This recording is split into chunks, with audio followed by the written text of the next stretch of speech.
Assalamu alaikum wa rahmatullahi wa barakatuhu. In physics they say an object that is still tends to remain still,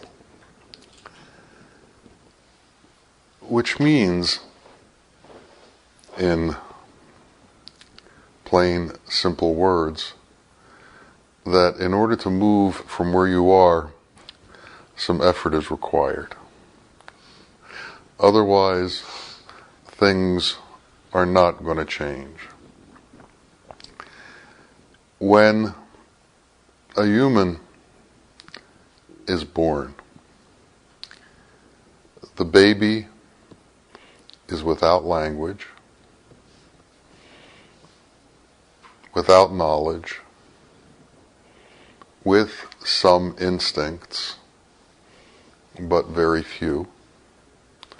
A baby would not be able to survive without its parent or parents taking care of it for an extensive period of time until it is able to cope on its own. It can't take care of itself. It can't do what needs to be done for survival. In order to be able to grow, a lot of things need to be done for that child, on behalf of that child. In the plant kingdom, it's also similar, except for weeds. Weeds have tiny seeds, and it doesn't take a lot of water to germinate them, and it doesn't take a large root system for them to grow. So you drop weed seed, it rains, and they take off immediately. And they grow and throw off lots of seed and grow more and more and more. And that is why the expression is that lawn has gone to weed, because essentially it hasn't been taken care of, and the weeds are so much stronger than any other seed, grow much more easily than any other seed that they take over. In order to plant a vegetable, some care has to be given to it. It has to be watered regularly. It has to be looked after, and it has to be protected. They just won't go on by themselves in an appropriate way without a gardener doing some gardening as far as they're concerned. And one of the things that has to be done when you're raising grass or flowers or vegetables is you have to weed, because the weeds will continue to come in and try to take over the space. Now, with larger plants like bushes and trees, they have to be cared for longer. And a tree, you may, if you're out in an area where there are animals, you may even have to put a fence around it so the animals can't get at it. And you have to care for it on a regular basis until it gets to the point where its trunk is big enough to survive on its own and withstand whatever it is out there that comes at it, and its root system has gotten deep enough that it can get water on its own, that it has expanded to the point where it no longer needs the help of the gardener. It's like that with the human. Ignorance grows very quickly. And ignorance will take over large swaths of territory in a very quick and rapid fashion, unless something is done to counter it. A child is born in ignorance, and unless it's trained properly, will remain in ignorance. The first thing a child learns is language. Now, in this world today, most children pick up language rather quickly, so they are able to communicate. But whatever language they pick up, there is a hierarchy in the way that language is spoken. A college professor doesn't speak in the same way that somebody in kindergarten does. And a 10-year-old doesn't speak the same way a 5-year-old does. But if that 5-year-old is never educated and is amongst people who speak at a 5-year-old level, it's going to stay that way. Something has to be interjected to change the trajectory of where that child is going. In the world that we live in, wrong concepts are prevalent and taught. A lot of these wrong concepts are even labeled as knowledge, but they are of no value and really add nothing to the benefit of the child. The child also not only has to be given true knowledge, it has to be taught about qualities and protected from qualities which aren't appropriate, which aren't godly. And the world is full of ungodly qualities. The world is full of anger. The world is full of hate. The world is full of resentment. The world is full of jealousy. The world is full of egocentric thinking, of power thinking.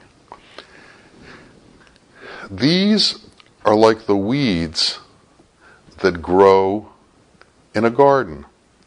They flash over a country, and hatred can take over huge populations in a matter of months. Uprisings can occur out of hatreds in a matter of days. So we, for ourselves and for our children and for those around us, have to be very careful that we cultivate what's appropriate and weed out what's not appropriate. So if we are in the situation where we are raising children, we need to make sure that children are taken in the correct way and taught the appropriate qualities. Being taught knowledge that's appropriate and that's godly is as important to the raising of children as food. Because if they're going to grow up to be a human being, They not only need food, they need to know about Allah's qualities, and they have to have those qualities taught to them.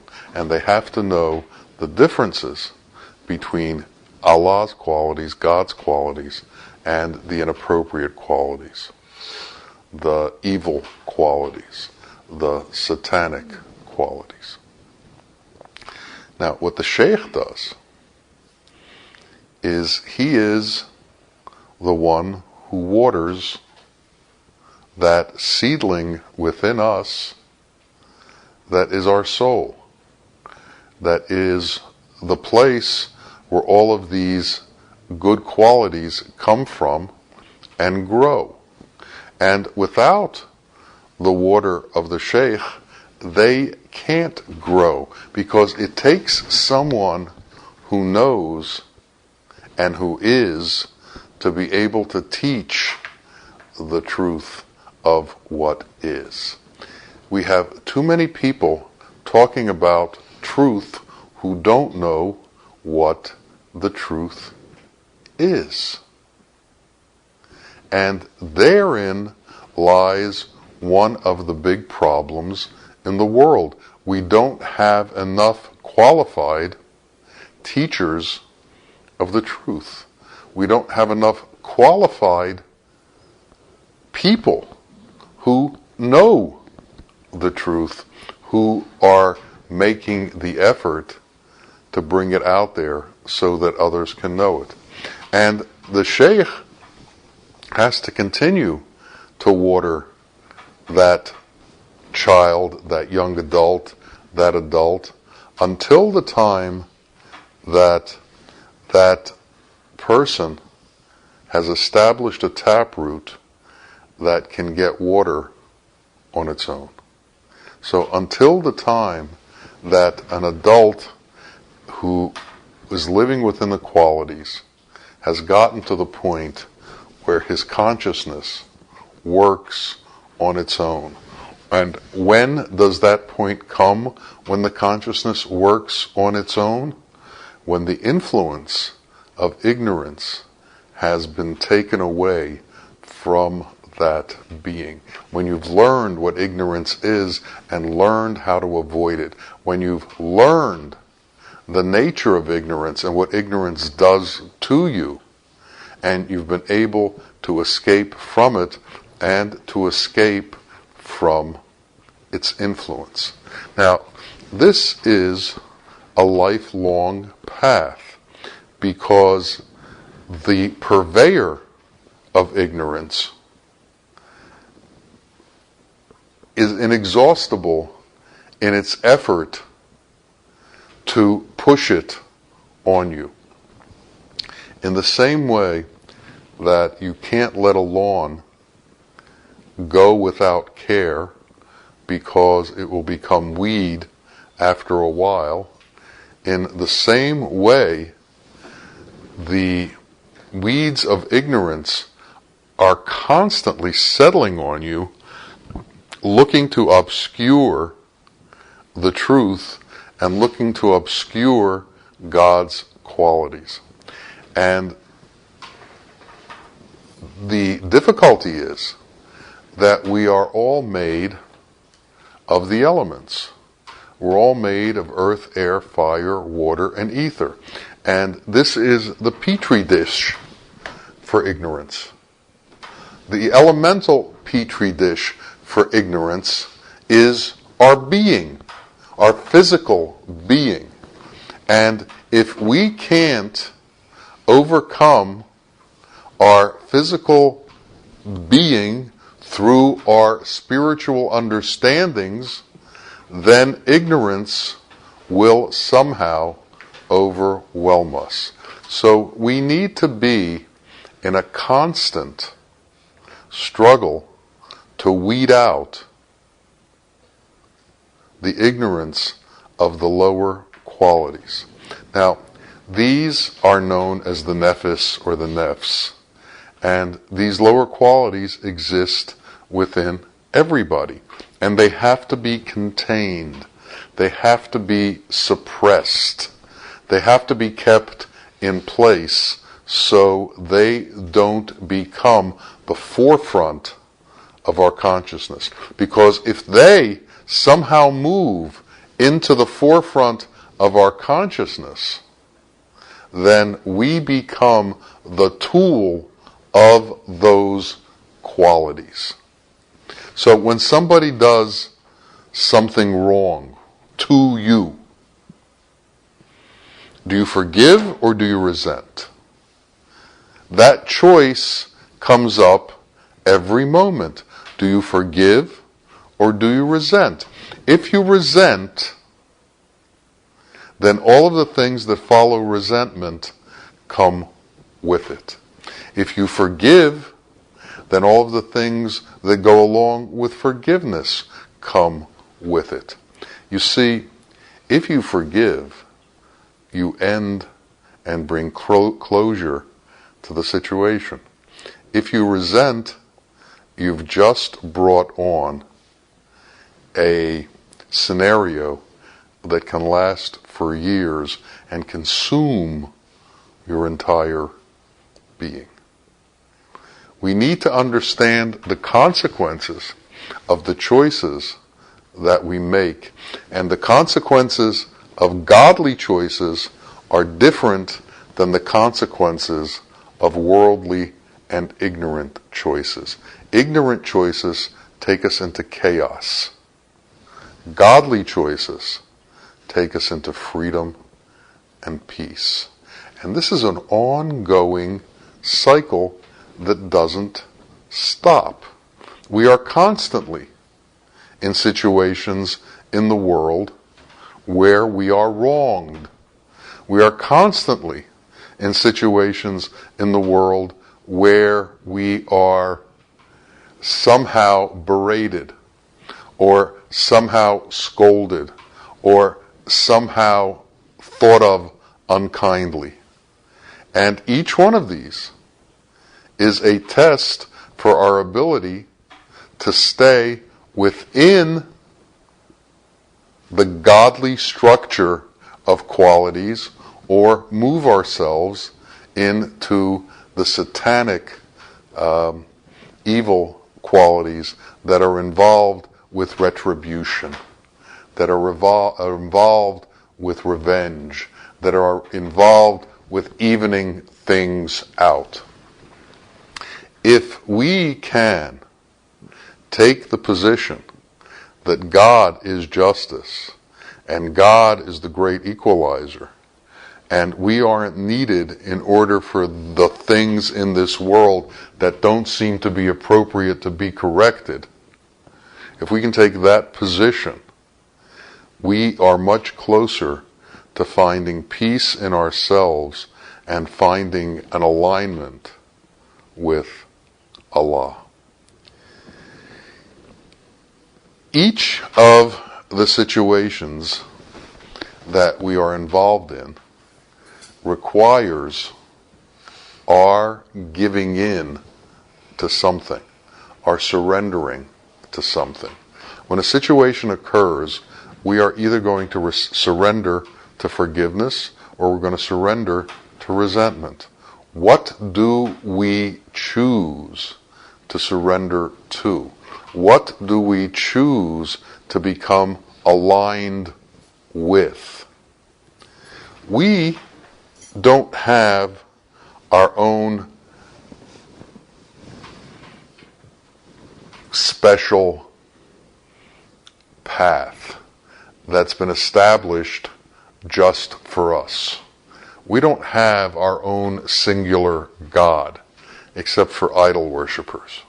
We who are monotheistic believe that one God created all of creation, and that one God is the God of all of creation, and His qualities are that which are appropriate. So, in order to follow that God, we have to surrender to that God. And if we don't follow that God, we surrender to the qualities that are not that God.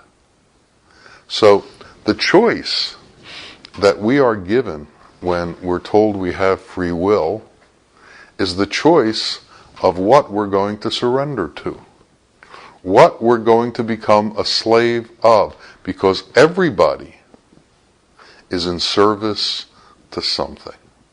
So we're either going to be surrendered to and in service to Allah, to God, or we're going to surrender to and be in service to ourself, to our egocentric ideas, to the qualities that embrace our own grandeur.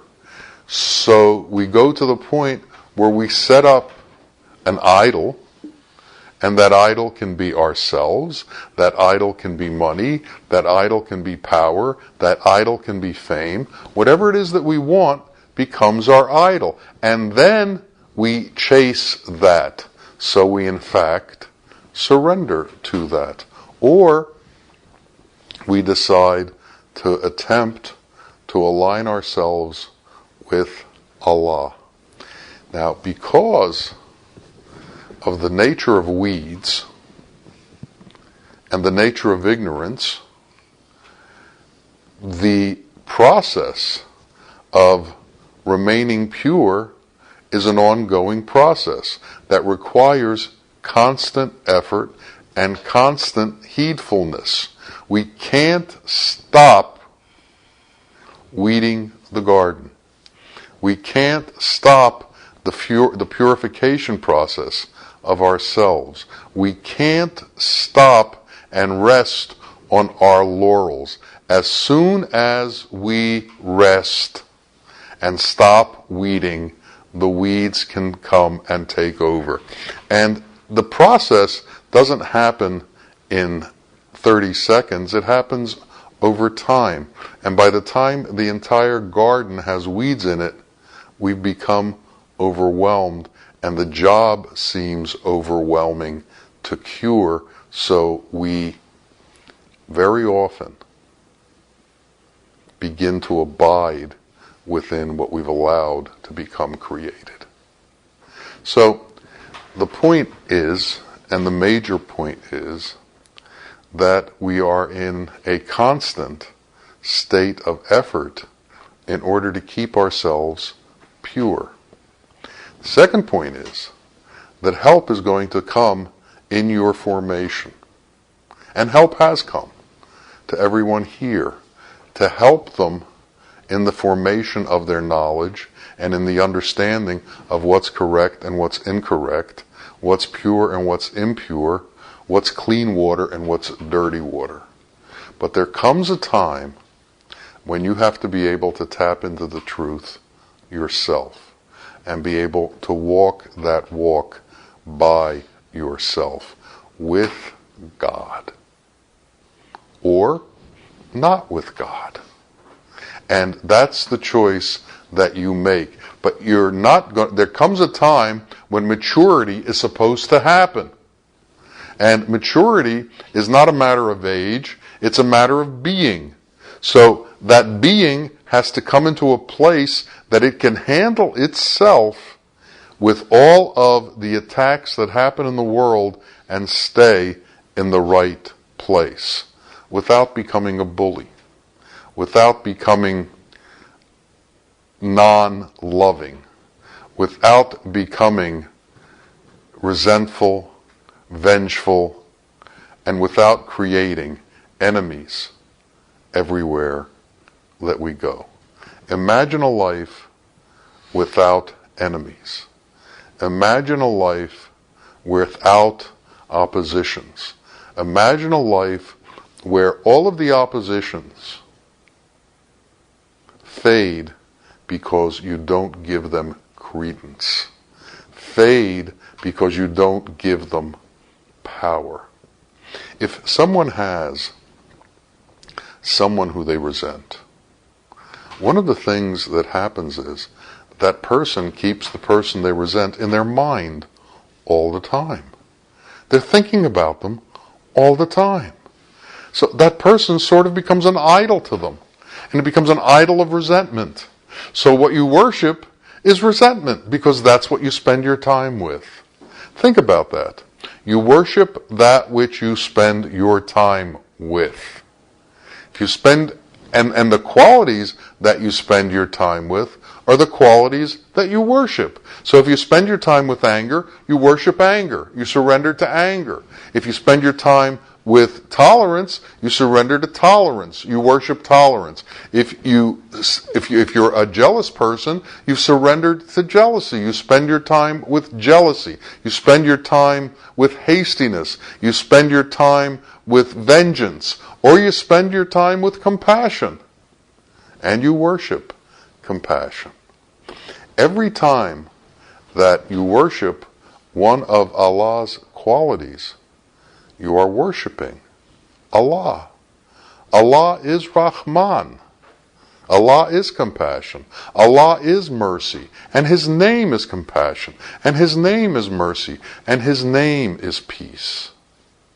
So when you're involved with His qualities, you're involved with Him. When you're involved with Satan's qualities, you're involved with him. An Arab came to the Prophet, peace and blessings be upon him, and said, Satan is constantly following me around. Can you do something about that? And the Prophet said, come back in 3 days. In the interim, the Prophet, peace and blessings be upon him, called Satan and said, so-and-so is complaining that you are following around and you won't let him be. And he said, actually, it's quite the opposite. He's following me around and he won't let me be. He's angry all the time. That belongs to me. He's resentful all the time. That belongs to me. He's vengeful all the time. That belongs to me. He desires everything that he sees. That belongs to me. So when the man came back, the Prophet, peace and blessings be upon him, explained to him the nature of his inclinations. And he explained to him that the nature of his inclinations were towards Satan, not towards God. And if your inclinations are towards Satan, Satan is going to travel with you. That's the way these things are. So we have to know what our inclinations are. We have to know what is ignorance. Anger is ignorance. Resentment is ignorance. Vengeance is ignorance. Jealousy is ignorance.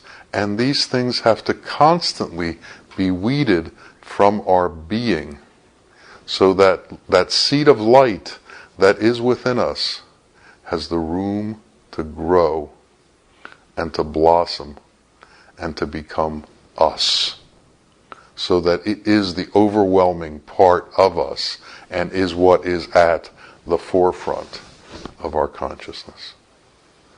May it come to be that we have that understanding and that we take that road, that we follow that path, and we understand when we go askance from that path and when we're straight on it. And when we move from the appropriate way, may we be corrected to come back to that way. May we be the ones that surrender to Allah. May we be the ones that praise Allah. May